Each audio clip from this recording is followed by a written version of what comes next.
Yo, what's up guys, it's Cozy. As a member of the International Peace Corporation, Topaz does not let even a single credit go to waste. With her trusted and adorable little helper Numby, Topaz travels through the universe in order to collect all kinds of debt. But don't be fooled by that calculated and cold behavior, because in truth, Topaz does care a great deal about the planets she visits. In this guide we will go over everything you need to know about the silver-haired member of the IPC. Going from traces to Eidolons to Relics and so on. We will talk about all of it. As such, let us take a closer look at the newest 5-star character in Honkai Star Rail.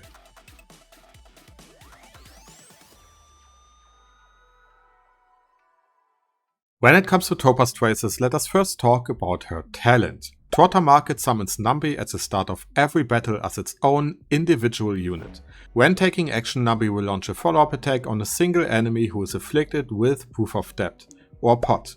I know POT is written with a T, but it's funny, right? Right? Who doesn't like a good POT? Look at that POT. Either way, on top of that, every time enemies afflicted with POT we see follow-up attacks, Numby's action will advance by 50%. This should raise the question, what is Proof of Debt? Well, the answer to that lies in Topaz's skill. When using her skill, you cause a single enemy to enter the Proof of Debt state. That target will then receive 50% more damage from follow-up attacks. If there are no enemies with POT, the game will automatically cause a random enemy to become indebted. Bruh. Also, if you use a skill, it is considered as a follow-up attack. As such, it will advance Numby's action by 50%. Next we have her ultimate, and this is where her entire kit comes together. When you use Turn a Profit, Numby will enter the Windfall Bonanza state. Two things happen in this state. First of all, your little trotter will deal more damage. Secondly, every single attack your allies use will advance Numby's action by 50%.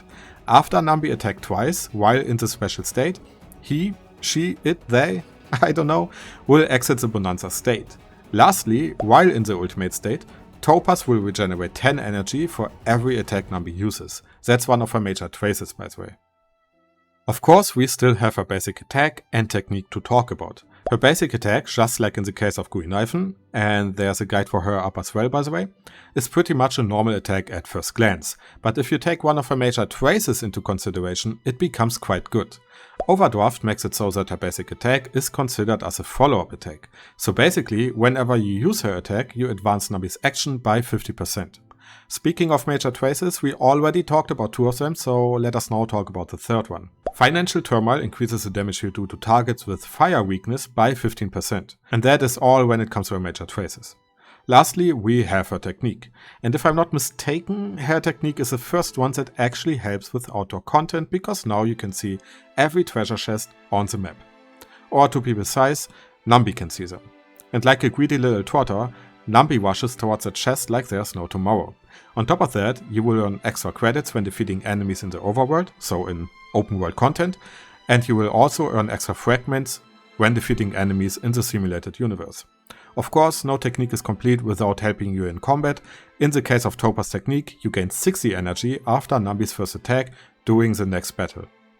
And with that, we talked about most of her kit, so let us now take a look at her Eidolons. Her first Eidolon causes enemies afflicted with Proof of Debt to enter a state called Debtor, whenever they get hit by a follow-up attack.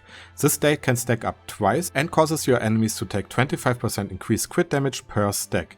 So basically they are already in debt and now they're even more in debt. Sounds good to me.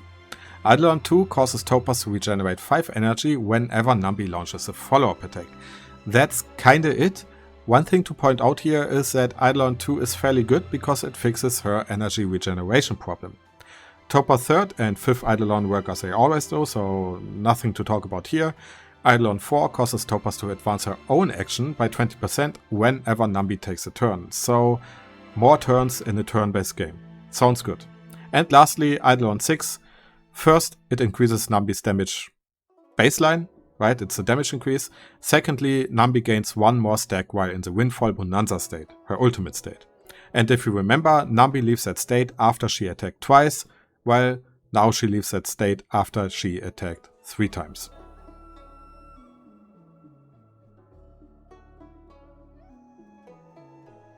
Alright, with her kit done, let us now talk about Relics. And like always, I will give general recommendations here. Relics that everyone can use basically. relics that actually make sense on a character and don't appear to be weird. For example, Jing Liu could technically use a quantum set due to the 4-piece bonus, right? Death Shred is good, but then you would use a quantum set on an ice character. Kinda weird, right? So let us not do all that fancy stuff and keep it simple. So, what sets do we use? A 2-piece Musketeer and a 2-piece Firesmith. As simple as that. When it comes to the main stats and substats, we want to have crit rate or crit damage on our chest and speed or attack on our boots. Both stats are relatively close when it comes to damage output, so you can choose either of them. And substats kind of follow the same principle. Crit rate and crit damage, attack and speed. As easy as that. What ornaments do we use? There's honestly only one answer that comes to mind, the Inert Salsoto set. 8% crit rate baseline and 15% more follow-up damage once we reach 50% crit rate. Sounds good to me. For that one, you obviously need to reach 50% crit rate, so if you have to equip a crit rate chest for that, then go for it. When it comes to the main stats, we use attack on our link rope and fire damage on our planar sphere. With that out of the way, let us now take a closer look at Lightcones. There are a lot of Lightcones in the game, but when it comes to Topaz, there are only 3 that are really viable. First, her signature Lightcone. Obviously, MiHoYo wants to make money, right? After that, we have Swordplay. This Lightcone has always been good, and once again, it is a good option. If you have it, use it. As simple as that. Especially if you have superimposition levels. And lastly, we have Cruising in the Stellar Sea. By now, I assume that a lot of people have this one. It comes from the simulated universe, and you can even upgrade it to superimposition level 5. So it is a really good option. If you don't have any of those 3, simply use whatever Lightcone you have and either work your way towards the simulated universe Lightcone or try to get one from the shop. Either her signature Lightcone or the other one.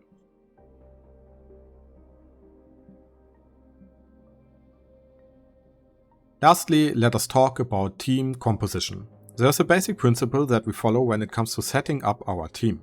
First, we have Topaz as our main DPS character. After that, we need a sustain. You can use a preservation or abundance character for that. If you have Fish Rank, go for her. Crit rate and crit damage boosts are a no-brainer. If you don't have her, use any of the other heal characters. Whoever you have built, whoever's your favorite, use that one. Next, we have a buffer or debuffer. We have Tingyun for more ult spams, we have Bonya and Asta for more Numby turns and attack buffs, or we have characters like Silverwolf and Pela for Death Shred. You could technically even use a Nuguri Knifen because she provides 12% more damage. The last spot is a flex character. It can be another buffer or debuffer, but it could also be a character with a follow-up attack. Jing Yuan, Clara, Himeko, Herta, all of them work. As always, this depends entirely on who you have geared, leveled, all of that stuff. We all know that resources are scarce in Star Rail, so don't put too many eggs in too many baskets. Build a handful of characters and after that start to add one character at a time. Alright, so one more thing, this is post-edit Vakosi and I wanted to talk about the whole speed boots versus attack boots quote-unquote issue. The thing is, the type of boots that you're going to use, in my opinion, I can be wrong, but it's the way that I'm going to play here. It depends on your team composition. Are you using a second attack character, a second follow-up attack character in your team? If yes, go for attack boots. If no, go for speed boots. Why? Well, the reasoning is very simple. The first thing you need to understand is that most of the damage Topaz doesn't come from herself, but from Numby. So we want as many turns on Numby as possible, and we can do that by using follow-up attacks.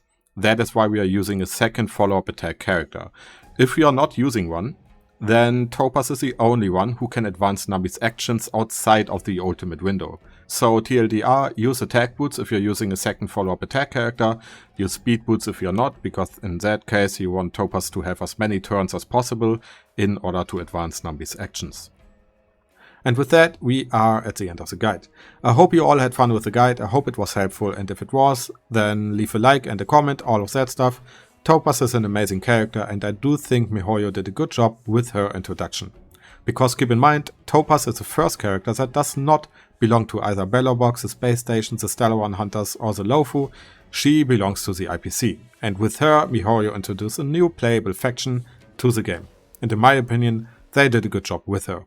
Either way, that is it. Enough for me. Have fun with the character, thanks for watching and have a great one. Also, if you're interested in the GUI Knifen guide, you can find that on the channel as well. So yeah, thanks for watching and bye bye.